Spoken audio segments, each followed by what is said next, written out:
સુરતમાં એસઓજી દ્વારા નકલી નોટ ઝડપી પાડવામાં આવી છે। 100 તથા 200ના દરની 38 નકલી નોટ ઝડપાઈ છે। 29 વર્ષીય નૈતિક મહેતાની કરવામાં આવી છે ધરપકડ। તો A4 સાઇઝના પેપર, પ્રિન્ટર કમ સ્કેનર સહિતની વસ્તુઓ ઝડપી પાડવામાં આવી છે।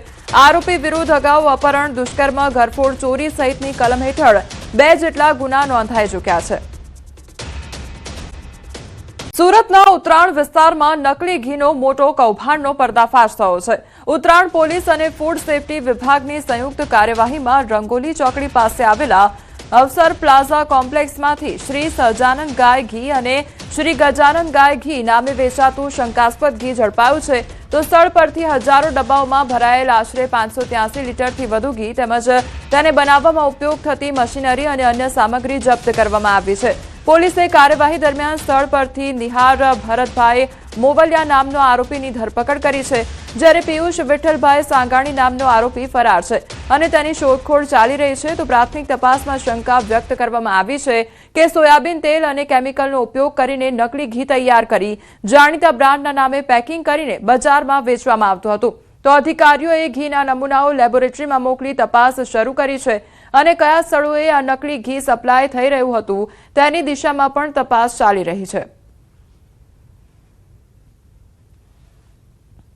વેલંજા ખાતે આવેલ ટાટા ડેરી પ્રોડક્ટ નામની સંસ્થામાં શંકાસ્પદ ઘીનું ઉત્પાદન થઈ રહ્યું છે, તેથી અમો અને ઉત્તરાણ પોલીસ સાથે ત્યાં રેડ કરી અને ત્યાંથી શ્રી સહજાનંદ ગાયનું ઘી અને શ્રી ગજાનંદ ગાયનું ઘીના 2 નમૂનાઓ પૃથ્થકરણ સારું લેબોરેટરીમાં મોકલાવી આપવામાં આવે છે। તેમજ ત્યાંથી ત્યાં 582 કિલો જેટલો શંકાસ્પદ જથ્થો સીઝ કરવામાં આવેલ છે।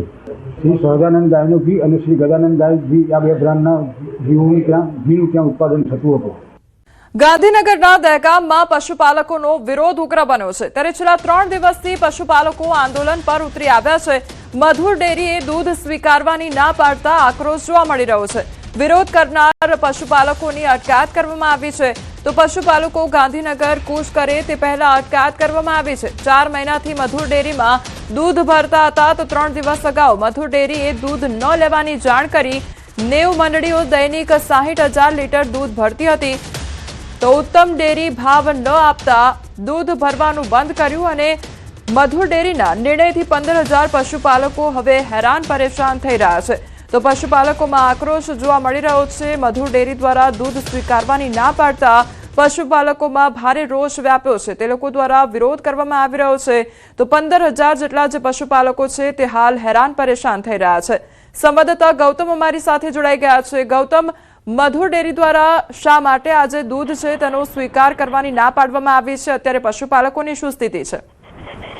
જી બિલકુલ, છેલ્લા 3 દિવસથી દહેગામના ખેડૂતો જે છે તે વિરોધ કરી રહ્યા છે। ઉત્તમ ડેરીની અંદર તેઓ દૂધ ભરતા હતા, મધુર ડેરીમાં દૂધ ભરતા હતા, પરંતુ હવે દૂધ સ્વીકારવાની ના પાડતા ખેડૂતોમાં રોષ જોવા મળી રહ્યો છે। જોકે 2 દિવસથી વિરોધ કરવા ઉતરેલા પશુપાલકો દ્વારા વિવિધ કક્ષાએ વિરોધ કરવામાં આવી રહ્યો છે।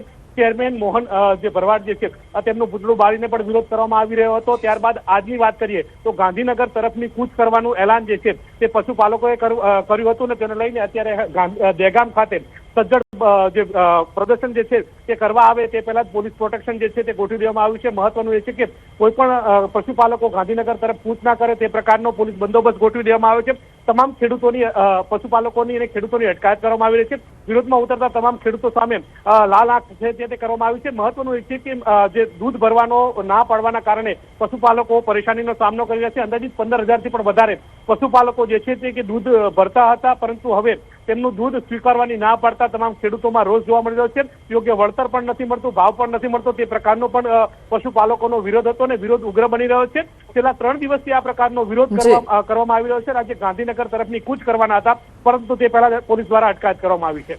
જી ગૌતમ, સમગ્ર માહિતી બદલ આપનો આભાર। અછત સામે હવે કોંગ્રેસો દેખાવ શરૂ કર્યા છે, ત્યારે ગાંધીનગરમાં પ્રદેશ કોંગ્રેસના આગેવાનો દ્વારા દેખાવ કરવામાં આવી રહ્યા છે। તો ખભા પર ગેસ સિલિન્ડર મૂકીને કોંગ્રેસ નેતા દ્વારા દેખાવ કરવામાં આવી રહ્યા છે। વિધાનસભા પરિસરમાં દેખાવ કરવામાં આવી રહ્યા છે। તો ગાંધીનગરની આ તસવીરો સામે આવી છે કે જ્યાં ગેસ સિલિન્ડરને લઈને વિવાદ ઉભો કરવામાં આવ્યો છે। તો દેખાવો કરવામાં આવી રહ્યા છે। કોંગ્રેસના કાર્યકર્તાઓ દ્વારા જે ગેસ સિલિન્ડરનો બાટલો છે તે ખભે લઈને તે લોકો દ્વારા વિરોધ નોંધાવવામાં આવી રહ્યો છે। આજે આખા દેશમાં ગેસની અછત સર્જાઈ છે.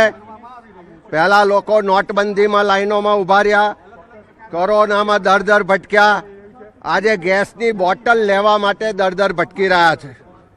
આપણા ગુજરાતમાં પણ આ ગેસની તંગીના કારણે આજે સિરામિક ઉદ્યોગ બંધ થઈ ગયો છે.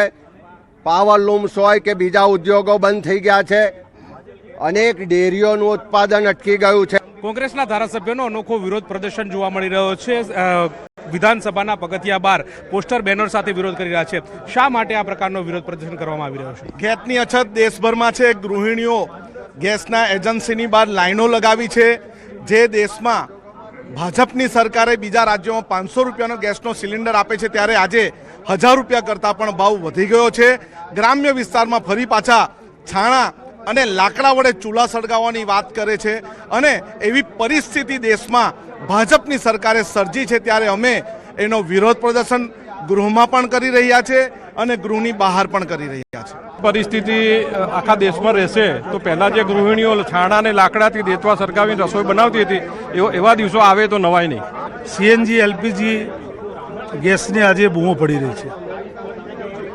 ભારતમાં દેશની ભાજપની સરકાર કે રાજ્યમાં ભાજપની સરકાર એ પ્રજાને આશ્વાસન આપે છે, પ્રજાને એ લોકો પર વિશ્વાસ રહ્યો નથી. જ્યારે રાંધણ ગેસનો પુરવઠામાં પણ આવી અસર દેખાશે તો આ જ લાકડા અને આ જ છાણાથી ફરી પાછા ચૂલામાં સળગાવીને રસોઈ ના બનાવવી પડે, એના માટે અમે લોકોનું આ ગેસની માંગ પૂરી પાડવામાં સરકાર જાગૃત થાય એના માટે અમે આ વિરોધ પ્રદર્શન કરી રહ્યા છીએ. કોંગ્રેસ આક્રમક સાથે વિરોધ કરતા નજરે પડી રહ્યા છે. અમિત શર્મા સાથે ગૌતમ શ્રીમાળી, ન્યૂઝ 18 ગુજરાતી, ગાંધીનગર.